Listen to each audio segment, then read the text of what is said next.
थर ऐं पार्कर जी अवली तारीख़ बाबति सिंध जी मालूम तारीख़ जी भेट में बिल्कुलु घटि ॼाण आहे। इहा ॻाल्हि ध्यान में विहारणु ज़रूरी आहे त इन्ही ॻाल्हि खे अञा घणा वरह न थिया आहिनि जॾहिं रेगिस्तानी थर जो उहो हिसो कच्छ में पॉलिटिकल एजेंट जे ख़ासि इंतिज़ाम हेठि हूंदो हो।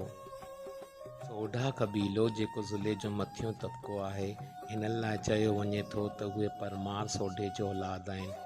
हिन लाइ फ़र्ज़ु कयो वञे थो त उहे उज्जैन खां 1226 ईस्वीअ धारे आया हुआ, जॾहिं हिननि तुर्क मुल्क जे तॾोहकनि हुक्मराननि जी जाइ वलारे वरिती। पर ॿिया मौरख ॼाणाइनि था त हिननि सूमरनि खां इहो ॾेह फ़तह कयो हो, जेको क़बीलो 16वीं सदी जे इब्तिदा खां अॻु हुकूमत कंदड़ क़बीलो हो। सोढा पोइ वक़्तु गुज़रण सां कल्लोड़नि जी हुकूमत आॾो 1750 ईस्वी में झुकिया। तंहिं वक़्त खां वठी इन्ही ज़िले जा रहासी घटि या वधि सिंध जा रियत रहिया आहिनि। कल्लोड़ा घराणे जी हुकूमत जे ज़वाल ते थर ऐं पार्कर टालपुर घराणे जी हुकूमत हेठि आयो, जिन मुख़्तलिफ़ जायुनि ते केतिराई क़िला जोड़ाया त जीअं असराइते तरीक़े सां हिन ई आबादीअ खे हिसायो वञे, जेका बहादुर ऐं पंहिंजियुनि आदतनि में वेढ़ाक हुई।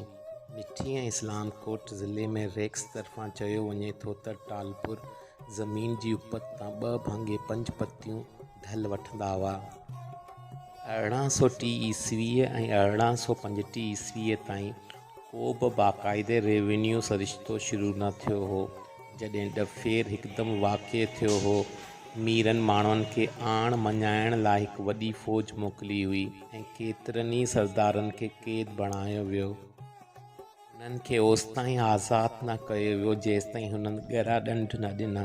थर ऐं पार्कर घणेई वक़्त ताईं धाड़ेलनि जो हेडक्वार्टर रहियो, जेके कच्छ ऐं ॿियनि भर पासे वारनि ज़िलनि में लुठमार जूं कारवायूं कंदा हुआ।